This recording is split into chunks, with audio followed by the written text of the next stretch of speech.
It's Travis at Barna Parts. Going to talk a little bit about my solution for the frozen rollover valve. This is a 2021 SRX right here. You can see the rollover valve is mounted up underneath the frame.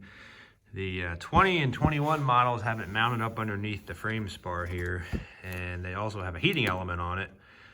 And the theory was that that heating element was going to thaw out the valve once you start the machine up. And it will thaw out the valve, but the problem is you have to key on the sled and you got to let it sit for a little bit before you start it.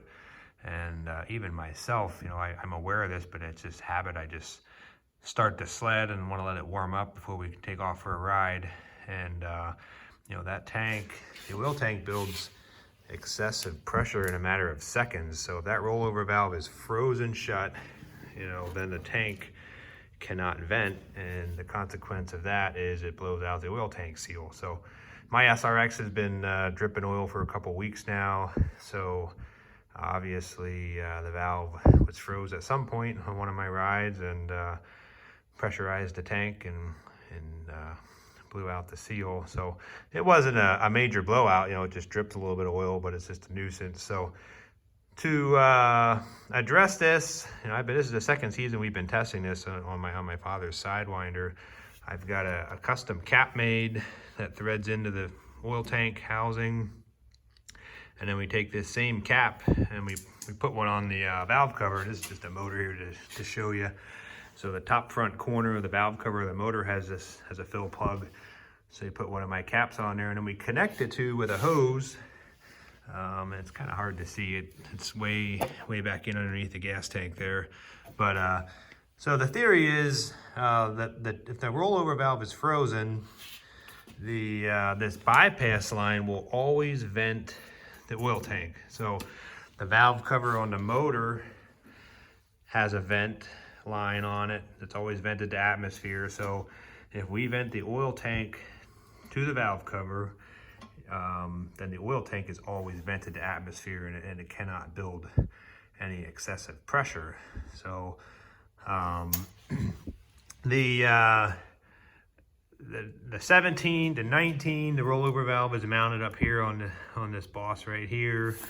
And what some guys have been doing is they're just eliminating the rollover valve, and they're just taking the top hose off the top of the oil tank here, this hose here, and just venting it directly to atmosphere. And that definitely does the trick. Some guys have had trouble with that hose also freezing. The condensation discharge from that in cold weather was actually forming an ice blockage and actually plugging that hose up. So I like to keep the original rollover valve, so that's why I went with this bypass. And if you roll the sled over, any oil that would seep through this line is just going to flow back into the engine. You're never going to dump oil all over your sled or all over the ground.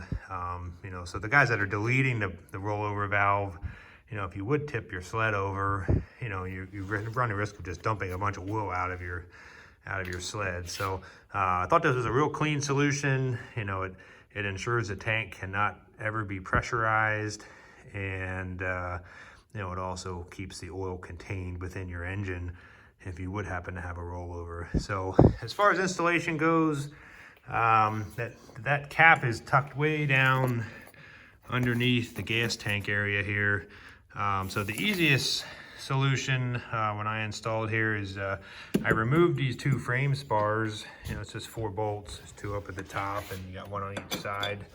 And once you take these bars off, you can kind of just pull the tank back a little bit. I didn't even have to disconnect any of the hoses or anything, and just kind of work the tank back, and I could get access in through the top to put the cap in, and then proceed to hook the hose up and route it over to the oil tank. So I should have these in the online store within a couple days. And thanks for watching. If you got any questions, don't hesitate to contact me. Thanks.